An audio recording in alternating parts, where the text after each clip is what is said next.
መጀመሪያ ይህንን ዝግጅት ያቀናበሩ ቮለንቲሮች ሁሉም ቮለንቲሮች ናቸው፣ ተከፍሏቸው አይደለም የሚሰሩት።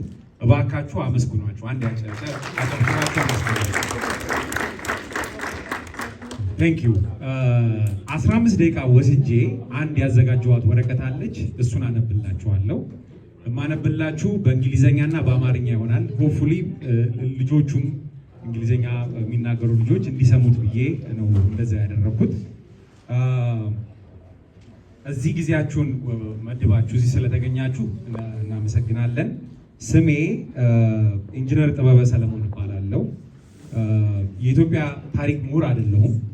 እንደ ሁላችንም ስለ ኢትዮጵያ ታሪክ ማወቅ እና መማር በጣም ስለምፈልግ ትንሽ ካነበብኳት ላይ አቀናብሬ ያዘጋጀሁላችሁ ወረቀት ነው የማቀርብላችሁ።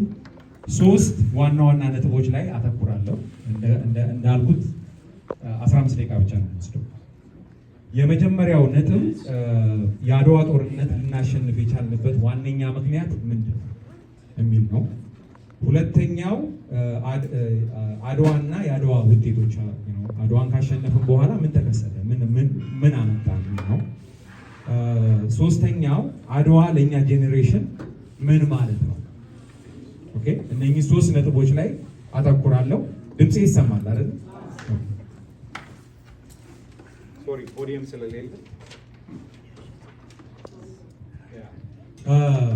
የመጀመሪያው ነጥብ ማተኩርበት ነጥብ ለአድዋ ቪክትሪ ትልቁን ተዋጽኦ ያደረገው ምንድን ነው? ኦኬ፣ አንድ ጦርነት ለማሸነፍ ብዙ ምክንያቶች ይኖራሉ። ዩዥዋሊ ስትራቴጂው ሊወስኑ ይችላል። ያለው ሊደርሺፕ፣ ያለ ኢንፎርሜሽን፣ ያለ ኢንተለጀንስ፣ ኢኩዊፕመንት፣ ሪሶርስስ የተለያዩ ነገሮች አሉ። የአድዋ ጦርነትን እንድናሸንፍ ዋነኛ ምክንያት ተብሎ በብዙ ሂስቶሪያኖች የሚጠቀሰው ኢትዮጵያኖች በአንድነት አንድ ሆነው በአንድ ዓላማ ወራሪውን የጣሊያን ኃይል መከላከላቸው ነው ጦርነቱን እንድናሸንፍ ያደረገው። ትንሽዬ ታዋቂ ከሆኑ ሂስቶሪያኖች ላይ በእንግሊዝኛ ኮት ከመጽሐፋቸው ላይ ኮት የተደረጉትን አነብላችኋለሁ። ከአድዋ ጦርነት በፊት ወይም በኋላ ብዙ ታሪኮች ቢኖሩም የማተኩረው የአድዋ ጦርነት ላይ ነው እና አንድ ሪቻርድ ፓንክረስት የሚባል የብሪቲሽ ባለ ሂስቶሪያን ስለ ኢትዮጵያ የሚያጠና ሂስቶሪያን ከጻፈው ላይ ሳነብላችሁ the Italians moved south after controlling current day Eritrea, controlled Mekelle and even moved to southern Tigray. Minilik reacted and according to Richard Pankhurst ጣሊያን ኤርትራን ወሮ መቀሌንም ይዞ ወደ ደቡብ ትግራይ መጓዝ ሲጀምር የሚኒሊክ ሰራዊት ሪያክት ያደርጋሉ። He called on all able men of Shawa to await him on October 1895, 100 kilometers northeast of Addis Ababa. So soldiers from Gojam, Dambia, Kwara, Bagamdir were similarly ordered to assemble at Chachao, and those from Samin, Walkait, Tagade, and Mekelle እና ከተለያዩ ቦታዎች ሰራዊት ተጠራ ማለት ነው። Ras Mokonnin's troops from Harar were also at about the same time also called for battle. ስለዚህ የሚያሳየው ይሄ ምንድነው? ከሁሉም ቦታ ጦርነት ተጠራና ለጦርነት ዝግጅት ተጀመረ። ይሄው ተመሳሳይ ታሪክ በታዋቂው ፕሮፌሰር ባህሩ ዘውዴ ሲነገር መጽሐፋቸው ላይ እንደዚህ ብለው ነው የጻፉት በእንግሊዘኛ only military option remained, meaning ያው ድርድር ሊሆን አልቻለም። they only had መጣላት ግዴታ ሆነ። The Italians crossed the Marab River and occupied Adigrat. መረብን አቋርጠው አዲግራትን ያዙ። In the following weeks, Minilik mobilized a force of some 100,000 troops and accompanied by his wife Empress Taitu marched north to meet them. ባለቤታቸው ይዘው ወደ ሰሜን 100,000 የሚጠጋ ሰራዊት ይዘው ዘመቱ። እችን ቃል አነብላችኋለሁ። His army was remarkable. Minilik's army was remarkable not only for its size but also for an eloquent demonstration of national unity. ትልቅ መሆኑ ብቻ አይደለም 100,000 ሰው መሆኑ ብቻ አይደለም እና ከሁሉም አንድነት ሰራዊቱ መምጣቱ በጣም ያሳምረው ነበር ነው። there was ቺም ቃል ደስ ትላለች there was scarcely any region in Ethiopia which had not sent a contingent. ተወካይ ወይም ጦረኛ ያለካ ክልል የለም ነበር የሚለው መጽሐፋቸው። እነኚህ ታሪክ አዋቂዎች እንዳሉት ኢትዮጵያኖች በአንድነት አገራቸውን ከወረራ እና ባርነት ተከላክለዋል ማለት ነው። የሚቀጥሉት ትንሽ የጠቅሳቸው ጥቅሶች ስለ ጦርነቱ እንዴት እንደተካሄደ የሚያሳይ ነው እና አንድ ሁለት ሶስት ጥቅሶች አሉ።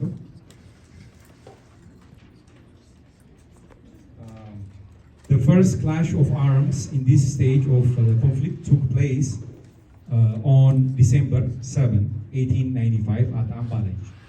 ከዚህ በፊት ጦርነቶች ግጭቶች ነበሩ፣ ግን ትልቁ ጦርነት አምባላጅ ላይ የተካሄደው ጦርነት ነው። where the Italians were defeated by ፊታውራሪ ገበየው and his men. The commander Major Pietro Tesori was killed at this battle. በዚህ ጦርነት ላይ አምባላጅ ላይ በተካሄደው ኮማንደራቸው ተገሎ ሰራዊታቸው ተመቶ በተናሉ ጣሊያኖቹ። ከዛ after capturing the mountain the Ethiopian army proceeded to attack the Italian fort at እንዳ ኢየሱስ ሚርመካል ወደ መቀሌ ሰራዊታቸውን ይዘው ይዘምቱና መቀሌ ላይ the Ethiopians encircled or besieged Major Giuseppe Galliano for 40 days and controlled water source as well.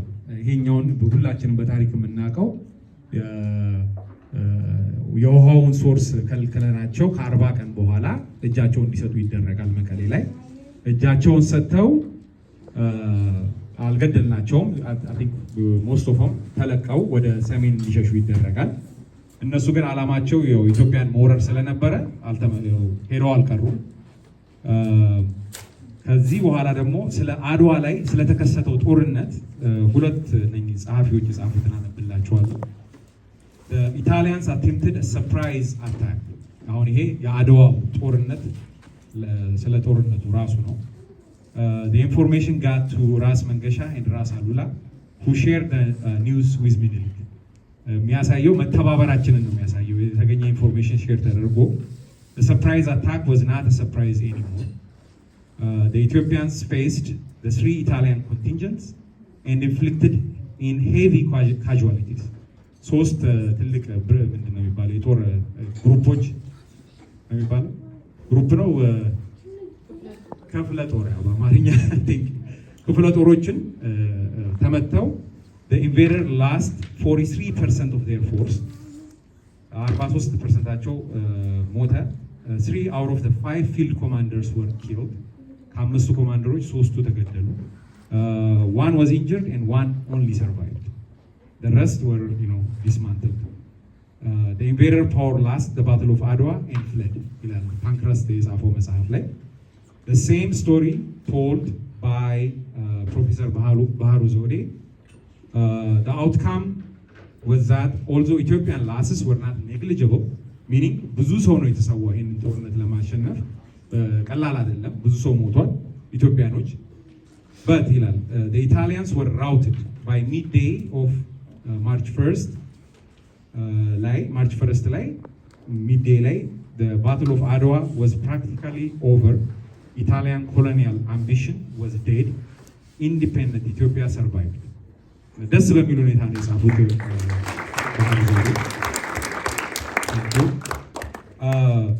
እና በአንድነት ስለተነሳን ከአቅማችን በላይ የሆነውን የወራሪ ኃይል ለማሸነፍ ችለናል ማለት ነው። ወደ ሁለተኛው ነጥቤ ስገባ ኢምፓክት ኦፍ አድዋ ቪክትሪ አድዋ ቪክትሪ ምንድን ነው ያለው ኢምፓክት ለሚለው ነው። ሶስት ነገሮች እነግራችኋለሁ። ብዙ ነገሮች ሊኖረው ይችላል፣ ግን እኔ ካየሁትና ካነበብኩት ላይ የአድዋ ጦርነት ማርች ላይ ነው የተካሄደው እንደነገርኳችሁ። በኢትዮጵያና በአፍሪካ ታሪክ ላይ ትልቅ ለውጥ ያመጣ ነው። ዩሮፒያንስ አፍሪካን በሚቀራመቱበት ጊዜ የጦርነት የአፍሪካ ኃይል ለመጀመሪያ ጊዜ የዩሮፒያን ኃይልን ያሸነፈበት ጦርነት ነው። ኢትዮጵያ ቀኝ ግዛት እንዳትሆን የሀገራችንን ሉዓላዊነት ያስጠበቅንበት ጊዜ ነው። ለእኛ ብቻ ሳይሆን ለሌሎች አፍሪካን ኦልሶ ምሳሌ የሆነ ጦርነት ነው።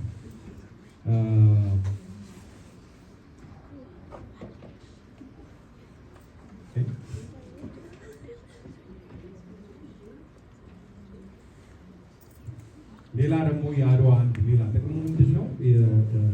የአድዋ ድል ለሌሎች የአፍሪካ ሀገሮች የነፃነት ትግልን ማሸነፍ እንደሚችሉ ኢትዮጵያኖች ካሸነፉ እነሱ ማሸነፍ እንደሚችሉ ያነሳሳል እና እዚህ ጋር አንድ የጻፍኳት ነገር አድዋ የኢሮፒያን ወራሪዎች ኃይሎች ሊሸነፉ እንደሚችሉና ከአፍሪካ ውስጥ መውጣት እንደሚችሉ ያሳየንበት ጊዜ ነው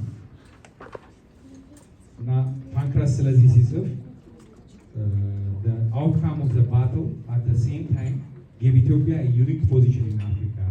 The victory made the country in the eyes of many Africans then and now, more especially a generation or so later, to be a beacon of independence in a continent almost entirely enslaved by European colonialism. የአፍሪካ ሁሉም ሙሉ በሙሉ አፍሪካ በቀኝ ግዛት ተይዛ ነበረ። the only country that was not colonized was able to defeat and ሶቨርኒታችንን ጠብቀን የቆየ ነው ኢትዮጵያኖች ነበርን። ትልቅ ኩራት ሊሰማን ይገባል በዛ።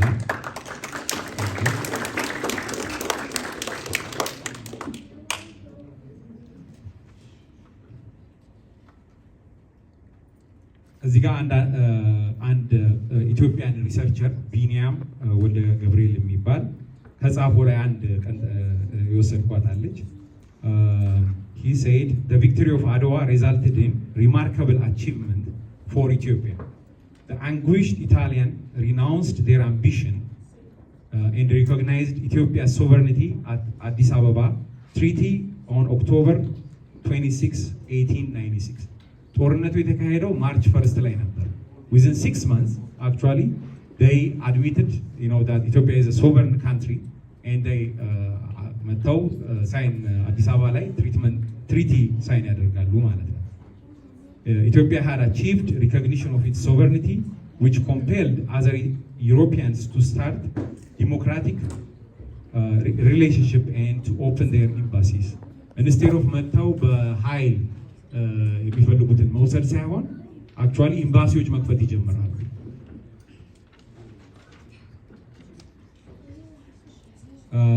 The same story may be told by Pancras. እዚህ ጋር ምን ይላል? In the ensuing months after the Battle of Adwa, the French and the British government both dispatched diplomatic missions to sign treaties of friendship with Menelik. Other missions arrived shortly afterwards. From the Sudanese Mahdists, the Sultan of Ottoman Empire, and Tsar of Russia. ከራሻ ከተለያዩ ዓለም ሀገራት አክቹዋሊ በጉልበት እንደማይሆን ሲረዱ በኤምባሲ መክፈት ጀመሩ። ሰላማዊ የሆነ እንቅስቃሴ ማለት ነው። ስለዚህ እስካሁን ከ3 ነጥቦች አካፍላችኋለሁ ካልኩት ውስጥ ሁለቱን አካፍያችኋለሁ። የመጀመሪያው ጦርነቱን ያሸነፍንበት ዋነኛ ምክንያት ምንድን ነው ለሚለው መልሱ አንድነት ነው። በአንድነት ስለተዋጋ ነው። ሁለተኛው የአድዋ ቪክትሪ ምንድን ነው ያለው ኢምፓክት ለሚለው 3 ነገሮች አቅርቤላችኋለሁ። ብዙ ነገር ሌላም ሊኖረው ይችላል፣ ግን እኔ ከታየኝ 3ቱ አንደኛ የሀገር ኩራት ነው።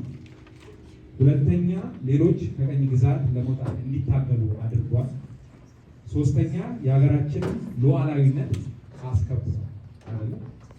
አሁን ወደ መጨረሻው ነጥቤ የሚሄደው አድዋ ለእኛ ትውልድ ምን ማለት ነው የሚለው I'll take maybe 3 minutes and finish my speech.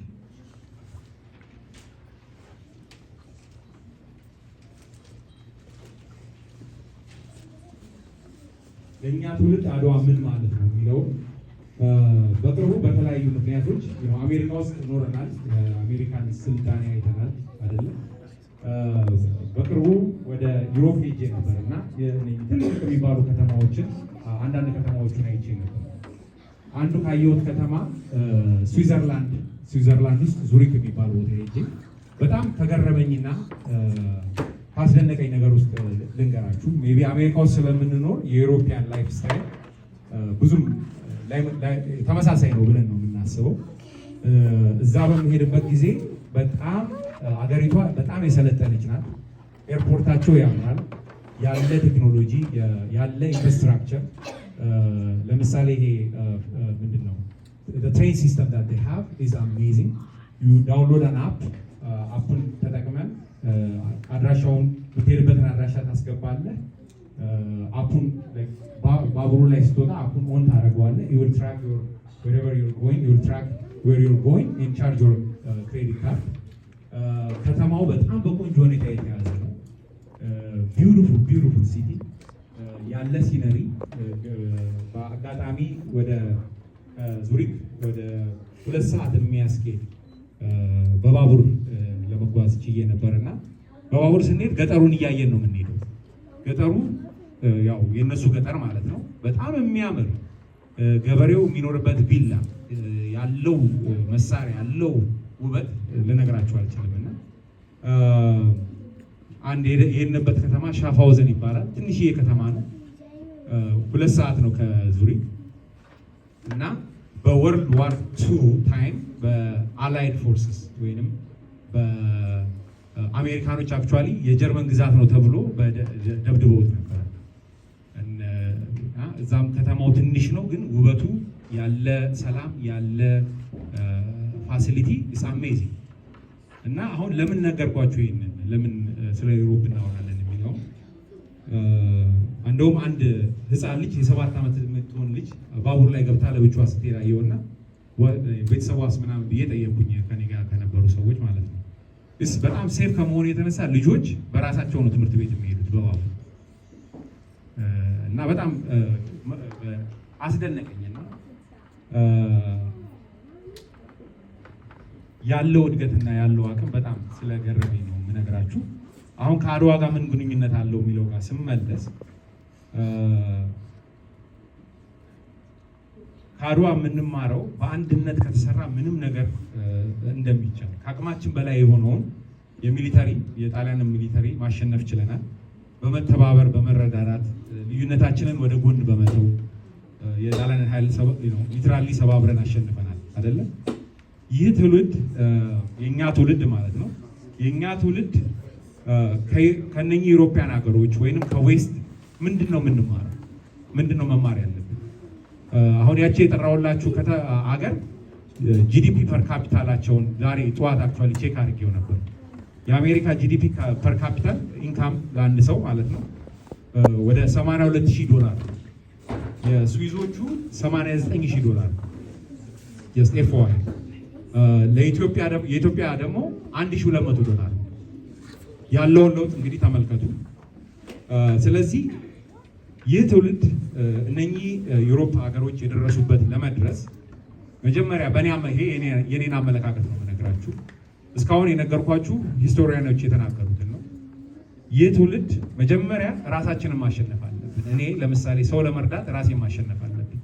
ስለዚህ ከራስ ይጀምራል። ራሴን ማሸነፍ አለብን። ከዛ ቤተሰባችንን እንርዳ። የሚቀጥለው ቤተሰቤን መርዳት ነው። ልጆቻችንን ፍቅር እናስተምር፣ መከባበር እናስተምር፣ መረዳዳት እናስተምር። ጥላቻና ክፉነትን ከቤተሰባችን እናርቅ። ከዛ ጥሩ ቤተሰብ እንመሰርታለን። እንደዛ ሲሆን the next thing would be አቅም ካለን ጊዜ ካለን then let's serve our community። በምንኖርበት ቦታ በሙሉ ኮሚኒቲያችንን ሰርቭ እናድርግ። ኢትዮጵያ ብዙ ችግር ቢኖራትም አንድ ሰው ሁሉንም ነገር መፍታት አይችልም። ኢትዮጵያ ወደ 120 ወይም 130 ሚሊዮን የሚሆን ህዝብ አላት። ሁሉም የራሱን ስራ ከሰራ ሀገሪቷ ጥሩ ቦታ ትደርሳለች። ልክ እንደ አድዋ አባቶቻችን ተባብረው ወራሪውን ኃይል እንዳሸነፉት የእኛ ተርን ደግሞ በአሁኑ ሰዓት ሀገራችንና ህዝባችንን በሰላም ኢሮፒያኖቹ የደረሱበት ቦታ እናድርስ እላለሁ። ፈጣሪ ሀገራችንን ኢትዮጵያና የምንኖርባትን አሜሪካ ይባርክ። ቴንክ ዩ